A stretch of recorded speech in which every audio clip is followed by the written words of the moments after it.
Hi అండి, అందరికీ నమస్కారం. నేను మీ V3 కబుర్లు. ఈ ప్రెగ్నెన్సీ రిలేటెడ్ సిరీస్లో మనం ఈరోజు మాట్లాడుకునే టాపిక్ అసలు నార్మల్ డెలివరీ అవ్వడానికి మన వంతు మనం ఏం చేయాలి, అంటే మనం ఏ టిప్స్ ఫాలో అవుతే మనకి నార్మల్ డెలివరీ అనేది ఈజీగా అవుతుంది.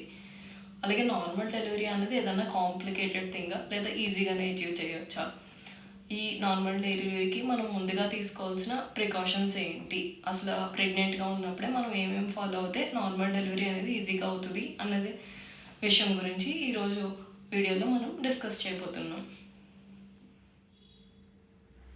జనరల్గా నార్మల్ డెలివరీ అంటే ఇప్పుడున్న రోజుల్లో బాగా కాంప్లికేట్ చేస్తారు కానండి, మన అమ్మమ్మలు నాన్నమ్మలు వీళ్ళందరి రోజుల్లో నార్మల్ డెలివరీ అంటే చాలా నార్మల్గానే జరిగేది.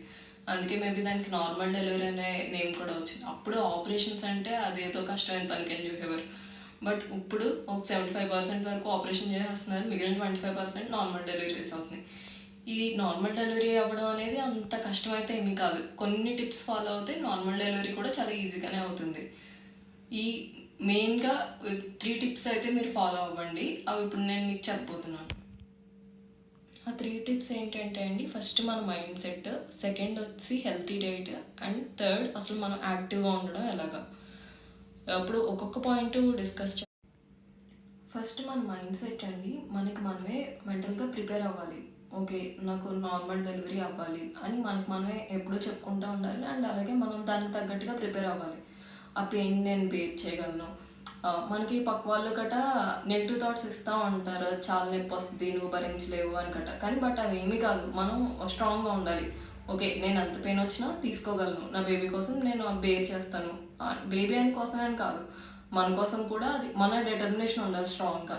ఓకే, నార్మల్ డెలివరీ, నాకు నార్మల్ డెలివరీ జరుగుతుంది అండ్ నార్మల్ డెలివరీ అవ్వబోతుంది అని మనం ఫిక్స్ అయి ఉండాలి. అది ఫస్ట్ ఇంపార్టెంట్ టిప్ అండి. మెయిన్ పాజిటివ్గా ఉండాలి.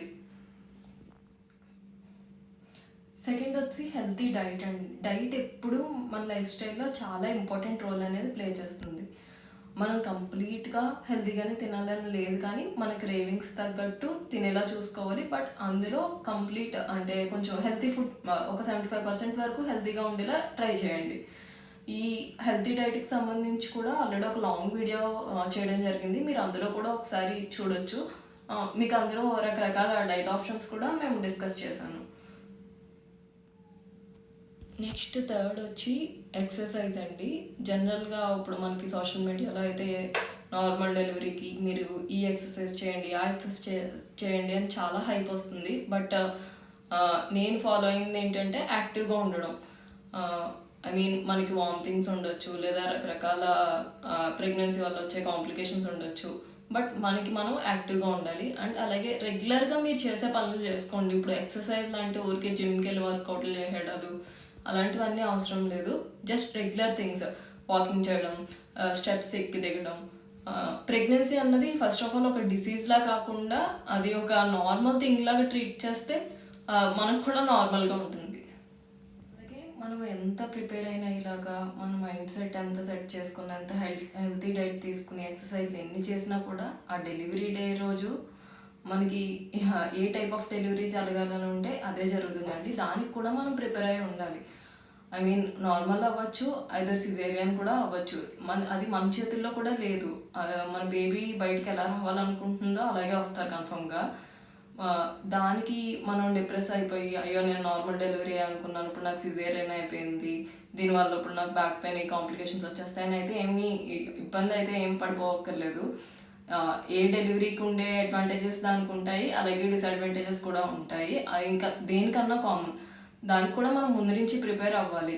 అంటే మన నార్మల్ డెలివరీకి ఒక 90% ప్రిపేర్ అయినా ఏమో మేబీ ఛాన్సెస్ ఉండొచ్చు, సిజేరియన్ కూడా అవ్వచ్చు అని కూడా మనకి మనమే చెప్పుకుంటూ ఉండాలి. ఇన్ కేస్ ఏదైనా కూడా మనం అది పాజిటివ్గానే తీసుకోవాలి. అండ్ మన అవుట్పుట్ అనేది మనకి హెల్తీ బేబీ రావాలి అని కోరుకోవాలి, అంతే అండి. అలాగే మనం కూడా హెల్తీగా ఉండాలి అని చూసుకోవాలి, అంతే. అంతేకాని ఖచ్చితంగా నార్మల్లే జరగాలి అని కూడా మనం 100% అయితే పెట్టేసుకోకూడదు. అలా పెట్టేసుకుని డిప్రెషన్లోకి అయితే వెళ్ళకూడదు. అండ్ అలాగే చూసింగ్ ఆఫ్ హాస్పిటల్ అన్నది కూడా చాలా ఇంపార్టెంట్ అండి. మనకి జనరల్గా మనం చూస్ చేసుకునేటప్పుడే మనకు తెలుస్తుంది, అంటే ఈ హాస్పిటల్స్లో పర్టికులర్గా సిజేరియన్స్ ఎక్కువ చేస్తున్నారు, లేదా నార్మల్ డెలివరీస్ ఎక్కువ చేస్తున్నారు అని వాళ్ళది ఉంటుంది కదా పాస్ట్ హిస్టరీ, అది కూడా ఒకసారి చెక్ చేయండి. అంటే ఆ డాక్టర్స్ అసలు నార్మల్ డెలివరీస్ ప్రిఫర్ చేస్తున్నారా లేదా. అలా ప్రిఫర్ చేసే వాళ్ళ దగ్గరికి వెళ్తే వాళ్ళు కూడా మీకు మ్యాక్స్ డాక్టర్స్ కూడా సపోర్ట్ చేసే ఛాన్సెస్ ఎక్కువ ఉంటాయి. అంటే వాళ్ళు కూడా మీకు నార్మల్ డెలివరీ అయ్యేలాగా హెల్ప్ చేస్తారు అండ్ సపోర్ట్ కూడా చేస్తారనమాట. కొన్ని హాస్పిటల్స్ మేబీ చెయ్యకపోవచ్చు, అది మీరు చూస్ చేసుకోవాలి. మీ ఓన్ అనాలిసిస్ మీరు చేసి ఆ హాస్పిటల్ చూస్ చేసుకుంటే మీరు ఫస్ట్ మంత్ నుంచి అక్కడ ఆ హాస్పిటల్లో కంటిన్యూ అవుతే డెలివరీ టైం కూడా మీకు డాక్టర్తో ఉండే బాండింగ్ అనేది బాగుంటుంది అనమాట. అది నేను చెప్పేది ఏంటంటే ఇట్స్ ఆల్ అబౌట్ యూ అండి. డెలివరీ అనేది అది ఇండివిజువల్ చాయిస్. అంటే మనకి నార్మల్ అవ్వాలనుకుంటున్నామా, సిజేరియన్ అవ్వాలనుకుంటున్నామా, ఆ రోజు ఏం జరుగుతుంది అన్నది పక్కన పెడితే మనం ఫస్ట్ డిసైడ్ అవ్వాల్సింది అయితే ఆ ప్రెగ్నెన్సీ ఎవరైతే బేర్ చేస్తున్నారో ఆ మదర్ ప్రిపేర్ అయి ఉండాలి. అంటే దీనికి నార్మల్ అవ్వాలి అని అనుకుంటున్నాను అనమాట.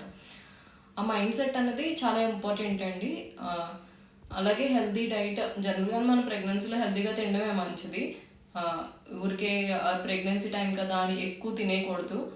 అండ్ థర్డ్ వచ్చి ఈ ఎక్సర్సైజెస్ ఉన్నాయి కదా, అవి బేసిక్ చేయండి అంతే. బ్రీతింగ్ ఎక్సర్సైజ్ కూడా ఫాలో అవుతే మంచిది. అది కూడా ఊరికే కాంప్లికేట్ చేయకండి. బ్రీతింగ్ ఎక్సర్సైజ్ అంటే జస్ట్ డీప్ బ్రీత్ తీసుకుని వదలడం, అది ప్రాక్టీస్ చేస్తే మనకి నార్మల్ డెలివరీ అయ్యే టైంలో కూడా బాగా యూజ్ అవుతుంది పెయిన్ రిలీఫ్కి.